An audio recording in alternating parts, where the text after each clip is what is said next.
எங்க வீட்டு குளியல் பவுடர் எப்படி செய்யறதுன்னு பாத்துடலாமா? நான் எங்க அம்மா என் தங்கச்சி 3 பேரும் இந்த மாவு தான் போடுவோம். சுத்தமான நாட்டு பன்னீர் ரோஸ் அளவு தெரியல 200 ரூபாய்க்கு தோவாலையில வாங்கிட்டு வந்தோம். நல்லா காய வச்சு எடுத்துக்கலாம். காத்துல பறக்காத மாதிரி காய வைக்கணும். எங்க வீட்டு பிரியாணி அண்டால போட்டுட்டோம். ரோட்டு கடையில இலவசமா பறிச்ச ஆவாரம்பூ இதையும் காய வச்சுக்கலாம். இப்ப பாருங்க பூ நிறைய இருக்கா. இதை காய வச்ச பிறகு பூ சொத்தோல ஆயிரும். ஆவாரம்பூ ரோஸ் பூ நல்லா காஞ்சிருச்சு.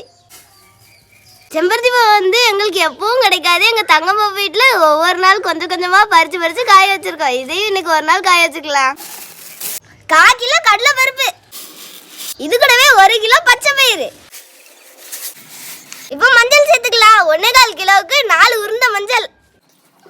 இப்ப நிறைய பேர் உருண்டை மஞ்சள் பயன்படுத்துறது இல்லை. எங்க அம்மா சின்ன பிள்ளைல இருக்கும்போது இந்த மஞ்சள் தான் பயன்படுத்துவாங்களாம். நாங்க கஸ்தூரி மஞ்சள் சேர்க்க மாட்டோம், உருண்டை மஞ்சள் தான் சேர்ப்போம். உங்களுக்கு எது வேணுமோ பயன்படுத்திக்கோங்க. இது வெட்டியாரு பானாடி வாங்கினதுல உள்ள மீதி தான். இதையும் காய வச்சுக்கலாம்.